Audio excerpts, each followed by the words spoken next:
महाराष्ट्र घडवण्यासाठी मनसेचा नवा प्रयत्न, राज ठाकरे यांच्याकडून नवे संकेतस्थळ प्रकाशित. महाराष्ट्र पुढचा नामक नवे संकेतस्थळ सुरू.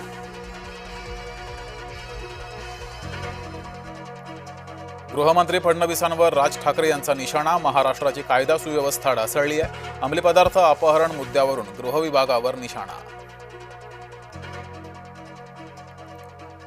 कोस्टल रोड मराठी माणसाच्या मुळावर उठलेला आहे. राज ठाकरेंचं मुंबईच्या विकासावर प्रश्नचिन्ह.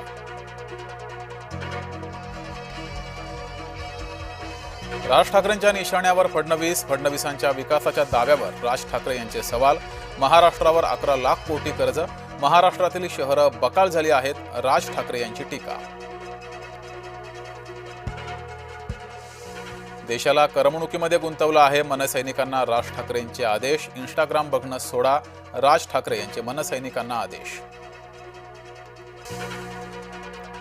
भारतानं इराणला साथ द्यायला हवी होती. राज ठाकरे यांचा पंतप्रधान मोदींवर निशाणा.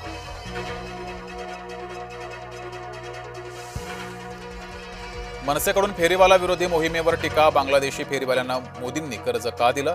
संदीप देशपांडे यांचा थेट सवाल.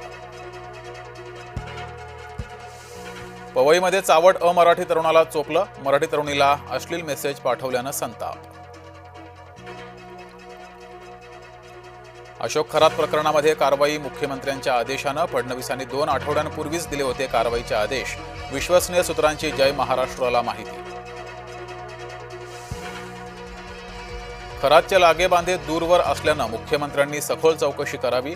सामाजिक कार्यकर्ते विजय कुंभार यांची मागणी. खरातच्या फार्म हाऊसची झाडाझडती तर तेजस्विनी सातपुतेंच्या अध्यक्षतेखाली SIT ही स्थापन. आमदार धनंजय मुंडेंचा इशारा कुणाकडे? सार्वजनिक वक्तव्यात मुंडे म्हणाले, मोठमोठे नेते त्यांना संपवायला निघाले होते. गडचिरोली पोलिसांसमोर 11 माओवाद्यांचं आत्मसमर्पण. माओवाद्यांवर होतं 68 लाख रुपयांचं बक्षीस.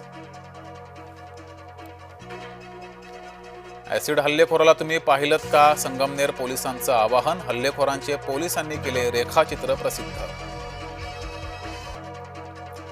तृतीयपंथीय व्यक्ती सुधारणा विधेयकाला विरोध. पुण्यामध्ये तृतीयपंथीयांचे केंद्र सरकार विरोधात आंदोलन.